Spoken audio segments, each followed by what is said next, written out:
हाँ, तो फिर बच्चों आज की इस क्लास में हम लोग क्लास 10 के साइंस के काफ़ी महत्वपूर्ण मोस्ट बीबीए ऑब्जर्व क्वेश्चंस को बतलाने वाले हैं। तो जितने भी विद्यार्थी इस बार फाइनल मैट्रिक बोर्ड परीक्षा देने वाले, तो अगर आप ये साइंस के काफ़ी महत्वपूर्ण बीबीए ऑब्जर्व क्वेश्चंस को अच्छी तरीके से याद कर लेते हैं ना, तो आपके आगामी बोर्ड एग्जाम में एक भी प्रश्न नहीं छूटेगा फिर बच्चों।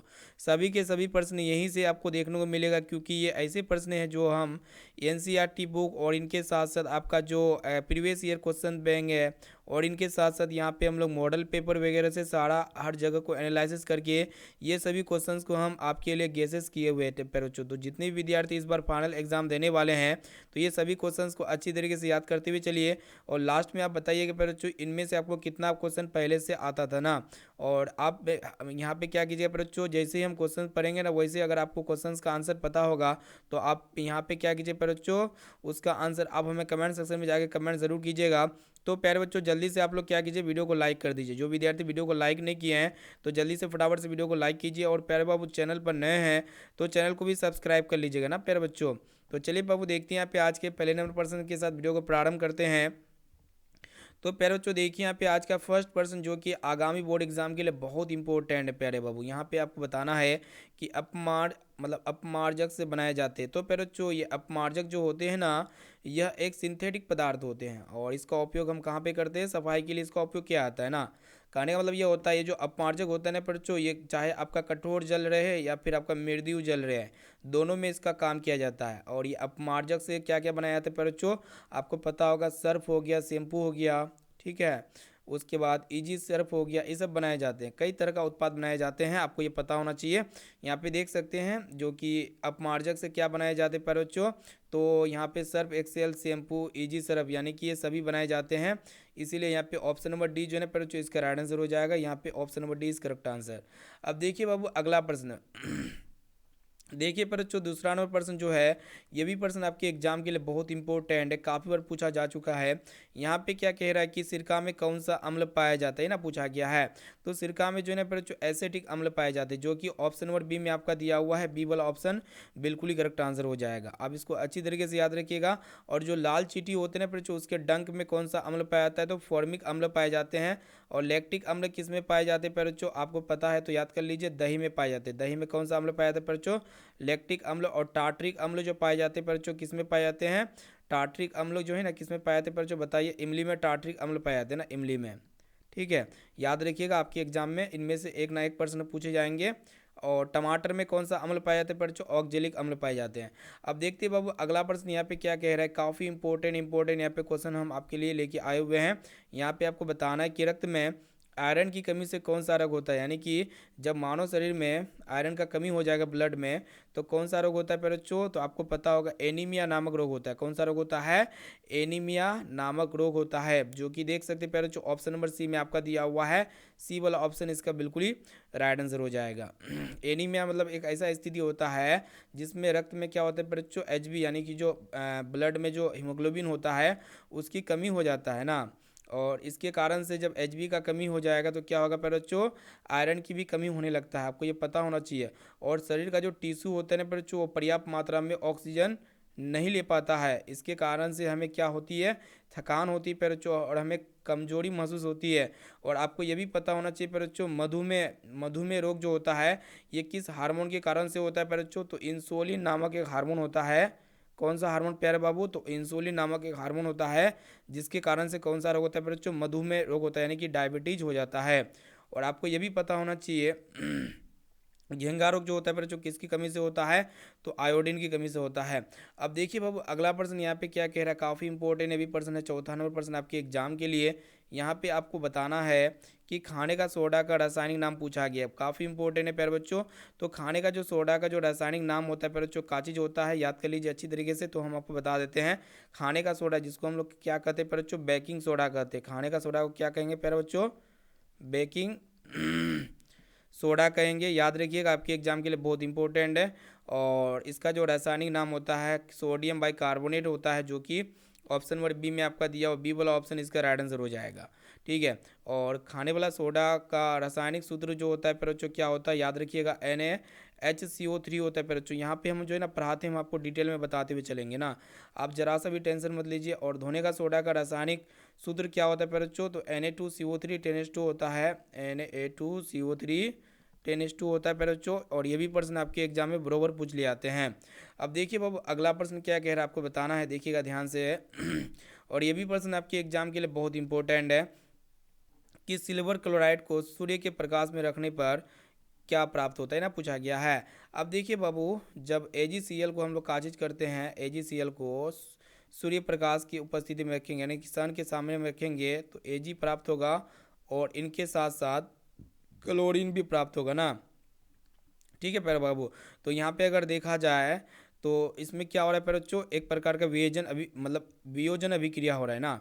वियोजन अभिक्रिया में क्या होता है कि जब कोई यहाँ पे AgCl ये टूट करके Ag और क्लोरीन में टूटता है ना, समझ रहे प्यारे बच्चों, यानी कि चांदी और इनके साथ साथ क्लोरीन गैस में टूट जाती है। इसका मतलब ये होता है कि इसमें क्या होता है बच्चों, श्वेत फोटोग्राफी में किया जाता है। इसका उपयोग कहाँ पे करते हैं, श्वेत फोटोग्राफी जो होता है ना उसमें इसका उपयोग किया जाता है ना। ब्लैक एंड व्हाइट फोटोग्राफी जो होता है उसमें इसका उपयोग किया जाता है। ठीक है, तो Ag यहाँ पे हो जाएगा, जो कि ऑप्शन नंबर 20 का राइट आंसर हो जाएगा ना प्यारे बच्चों।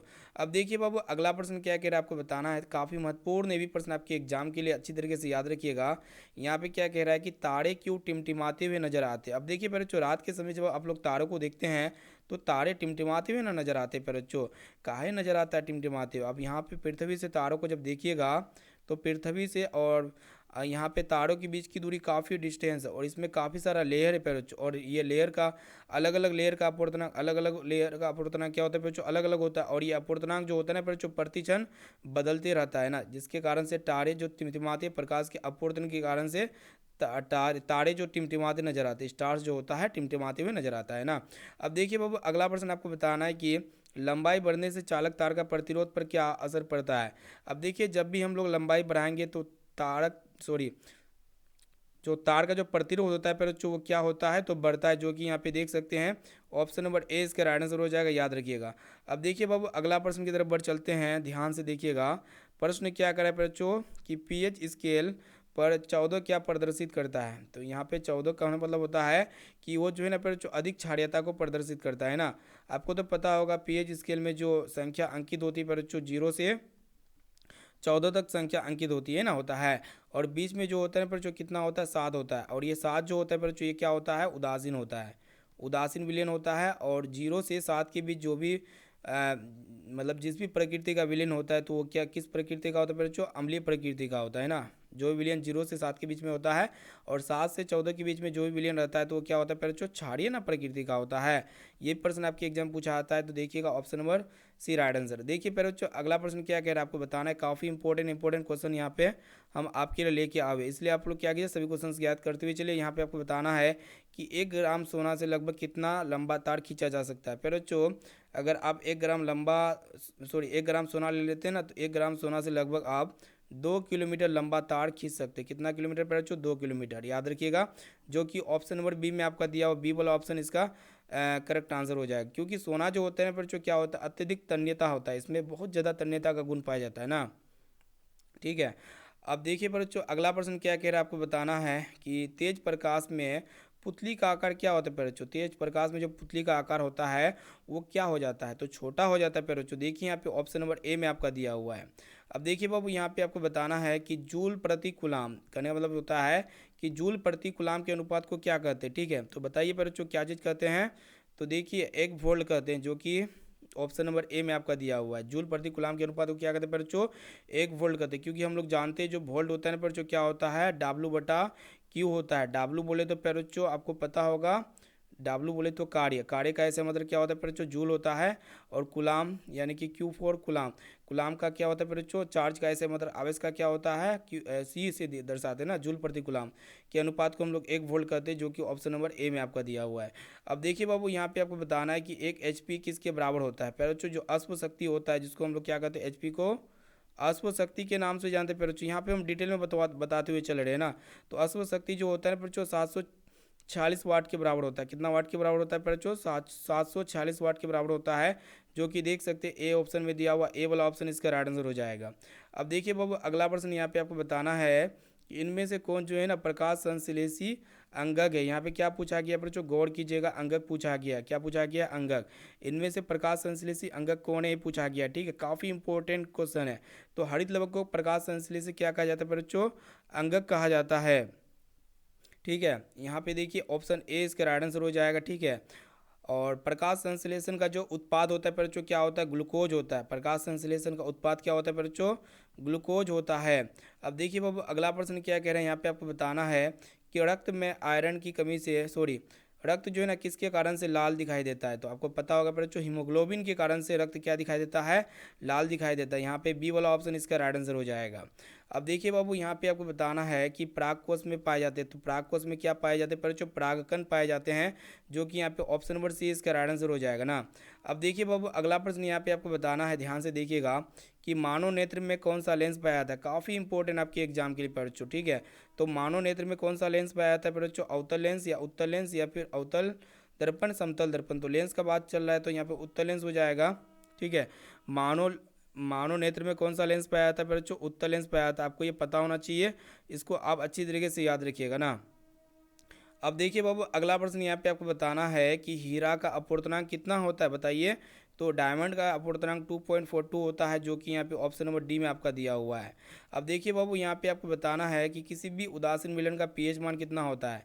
तो यहाँ पे विलयन क्या है जो उदासीन है, तो उदासीन विलयन का पीएच मान जो होता है 7 होता है, जो कि यहाँ पे ऑप्शन नंबर बी में आपका दिया हुआ, बी वाला ऑप्शन इसका राइट आंसर हो जाएगा। अब देखिए बाबू यहाँ पे आपको बताना है कि विशालक शीशा मैग्नीफाइंग ग्लास निम्न में से कौन है। तो निम्न मैग्नीफाइंग ग्लास जो है ना इनमें से कौन है, ये आपसे पूछा गया है। तो देखिए बच्चों यहाँ पे अगर ऑप्शंस को देखिएगा तो उत्तर लेंस हो जाएगा, ऑप्शन नंबर 20 का राइट आंसर हो जाएगा। इसे आप अच्छी तरीके से याद रखिएगा। अब देखिए बाबू यहाँ पे आपको बताना है कि श्वसन के दौरान कौन सी गैस निकलती है। तो बच्चों श्वसन के दौरान CO2 गैस निकलती है, जो कि यहाँ पे ए ऑप्शन में दिया हुआ है, ए वाला ऑप्शन इसका राइट आंसर हो जाएगा। प्यारे बाबू यहाँ पे आपको बताना है कि तरंगदैर्ध्य को किस में मापते हैं। तो तरंगदैर्ध्य को जो है बच्चों किस में मापा जाता है, तो काफ़ी इंपॉर्टेंट है प्रश्न आपके एग्जाम के लिए, बहुत इंपॉर्टेंट है बच्चों।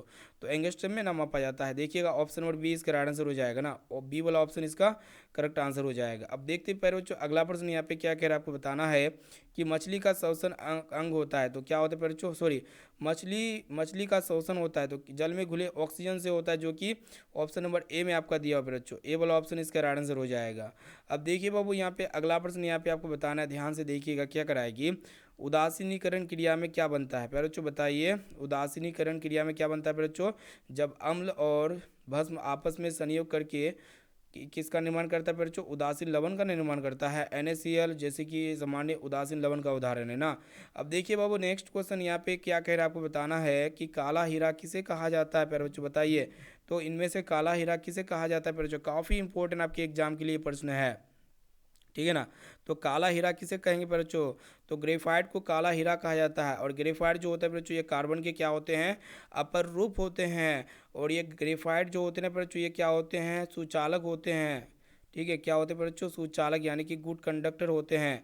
अब देखिए बाबू अगला प्रश्न क्या कह रहा है, आपको बताना है, देखिएगा ध्यान से कि पौधे के मादा भाग को क्या कहते हैं। पौधे के मादा भाग को क्या कहेंगे बच्चों, तो जयांग या पुंकेसर कहेंगे। तो जयांग कहेंगे बच्चों, देख सकते हैं ऑप्शन नंबर ए इसका राइट आंसर हो जाएगा। और नर भाग को क्या कहेंगे बच्चों, पुंकेसर कहेंगे। यहाँ पे ए वाला ऑप्शन इसका राइट आंसर हो जाएगा ना। अब देखिए बाबू यहाँ पे आपसे क्या पूछा गया है कि मनुष्य में कितने प्रकार के दांत पाए जाते हैं। तो मनुष्य में जो है ना बच्चों 4 प्रकार के दांत पाए जाते हैं। आपको चारों प्रकार का नाम भी पता होना चाहिए। ठीक है, क्या क्या होते हैं, कृंतक, रदनक होते हैं, अग्र चवर्णक होते हैं, चवर्णक होते हैं ना। अब देखिए बाबू यहाँ पे क्या कहा गया, आपको बताना है कि वायुमंडल में कितना प्रतिशत नाइट्रोजन गैस पाया जाता है। तो वायुमंडल में यहाँ पे नाइट्रोजन गैस जो है ना बच्चों कितना प्रतिशत पाया जाता है, 78% नाइट्रोजन गैस पाया जाता है। कितना प्रतिशत, 78%। और ऑक्सीजन गैस कितना प्रतिशत पाया जाता है बच्चों, ऑक्सीजन गैस पूछा जाएगा तो लगभग यहाँ पे 21% पाया जाता है। और CO2 गैस वायुमंडल में कितना पाया था बच्चों, 0.03% पाया था। इसे आपको याद रखना है। अब देखिए बाबू यहाँ पे नेक्स्ट क्वेश्चन क्या कह रहा है, आपको बताना है कि जिस अभिक्रिया में ऊर्जा का अवशोषण होता है तो उस अभिक्रिया को हम लोग क्या कहते हैं बच्चों, तो यहाँ पे अवशोषण ना होता है जिस अभिक्रिया में ऊर्जा का, तो उसको हम लोग क्या कहेंगे, तो उष्माशोषी रासायनिक अभिक्रिया कहेंगे, जो कि ऑप्शन नंबर डी इसका राइट आंसर हो जाएगा ना। अब आइए बाबू देखते हैं यहाँ पे नेक्स्ट क्वेश्चन की तरफ बढ़ चलते हैं। यहाँ पे आपको बताना है कि चिप्स के पैकेट में कौन सी गैस डाली जाती है, तो नाइट्रोजन गैस डाली जाती है। यहाँ पे देख सकते हैं ऑप्शन नंबर बी इसका राइट आंसर हो जाएगा ना, इसको अच्छी तरीके से याद रखिएगा। अब देखिए बाबू यहाँ पे क्या कह रहा है, काफ़ी इंपॉर्टेंट है भी पर्सन आपके एग्जाम के लिए। यहाँ पे आपको बताना है कि लेंस में फोकस की संख्या ना पूछा गया है। तो लेंस में मुख्य दो फोकस होते हैं बच्चों, लेंस में कितने फोकस होते हैं, मुख्य दो फोकस। इसको हम लोग F1 और F2 के द्वारा दिखाते हैं, जो कि देख सकते हैं ऑप्शन नंबर ए इसका राइट आंसर हो जाएगा ना। तो प्यारे बाबू यहाँ पे हम लोग काफ़ी महत्वपूर्ण है साइंस का 30 ऑब्जर्व क्वेश्चंस को पढ़ लिए ना। तो आप लोग बताइए 30 में से कितना परसेंट आपको पहले से आता था ना। और जो विद्यार्थी वीडियो को लाइक नहीं किए बच्चों, वीडियो को लाइक कर दीजिए। चैनल पर नए हैं तो चैनल को सब्सक्राइब कर लीजिए और इस वीडियो को अपने दोस्तों में व्हाट्सएप ग्रुप में जरूर शेयर कीजिए, ताकि वो भी अच्छी तरीके से एग्जाम की तैयारी कर सके बच्चों। तो फिर मिलेंगे अगले क्लास में। नोट्स वगैरह लेना चाहते हो तो आप हमसे संपर्क कीजिए। तो बच्चों थैंक यू।